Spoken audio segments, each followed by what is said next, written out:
नमस्कार मित्रांनो, आज आपण भारतरत्न मालिकेतील 5व्या पुष्पात अभियांत्रिकी आणि सार्वजनिक सेवा या क्षेत्रातील उत्कृष्ट योगदानाबद्दल भारतरत्न पुरस्कार प्राप्त सर मोक्षगुंडम विश्वेश्वरय्या यांच्या प्रेरणादायी जीवन प्रवास जाणून घेण्याचा प्रयत्न करणार आहोत।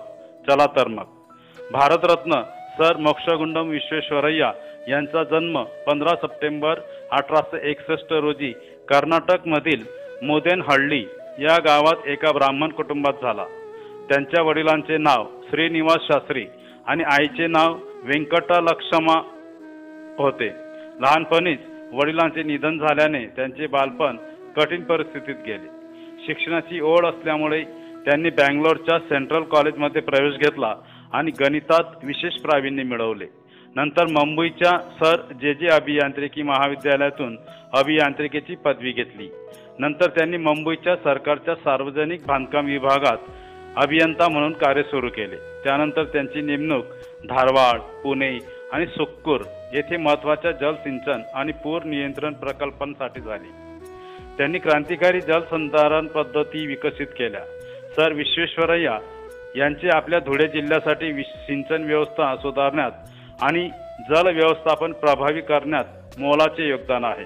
त्यांच्या तंत्रज्ञानामुळे धुळे जिल्ह्यातील कृषी क्षेत्राला मोठा फायदा झाला आहे आणि जलस्रोतांचे अधिक चांगल्या प्रकारे नियोजन करणे शक्य झाले आहे। पुण्यातील खडकवासला धरणासाठी ऑटोमॅटिक सॉल्यूस गेट्स डिझाईन केले, जे नंतर टायगर डॅम, ग्वाल्हेर आणि कृष्णराज सागर धरणात म्हणजे म्हैसूरला वापरण्यात आले। हैदराबादमध्ये 1908च्या मोठ्या महापुरानंतर त्यांनी मुसा आणि ईसा नदीवरील पूर नियंत्रण प्रकल्प आखून शहराचे भवितव्य सुरक्षित केले। त्यांनी म्हैसूर सायक्लेट्रिक factory, Bhadravati iron and steel works आणि कर्नाटका सोप फॅक्टरी स्थापनेसाठी पुढाकार घेतला। त्यांनी म्हैसूरमध्ये लोहमार्ग आणि रस्ते सुधारणा प्रकल्प सुरू केले, ज्यामुळे आधुनिक म्हैसूरची पायाभरणी झाली। 1912 मध्ये ते म्हैसूरच्या दिवाण पदावर नियुक्त झाले। त्यांनी अनेक सुधारणा, उद्योग विकास आणि शिक्षण प्रकल्प राबवले। त्यांनी सरकारी शाळांचे जाळे वाढवले आणि शिक्षण प्रसार केला। म्हैसूर युनिव्हर्सिटीची स्थापना केली। कृषी, आरोग्य आणि जलसिंचनासाठी भरीव कार्य केले। 1955 मध्ये त्यांना भारतरत्न हा सर्वोच्च नागरी सन्मान प्रदान करण्यात आला। ब्रिटिश सरकारने सर हा किताब देऊन त्यांचा गौरव केला। जगभरात त्यांची ओळख भारतातील महान अभियंता म्हणून आहे।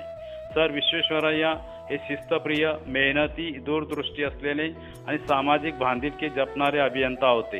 त्यांचे काम हेच पूजा आणि शिकणे कधीही थांबू नका हे तत्वज्ञान आजही प्रेरणादायी आहे। सर मोक्षगुंडम विश्वेश्वरय्या यांनी भारतातील जल व्यवस्थापन, पूर नियंत्रण, अभियांत्रिकी आणि औद्योगिकीकरणाला नवा आयाम दिला। त्यांच्या अभियंता आणि प्रशासकी या दोघा भूमिकेमुळे भारताच्या प्रगतीला दिशा मिळाली।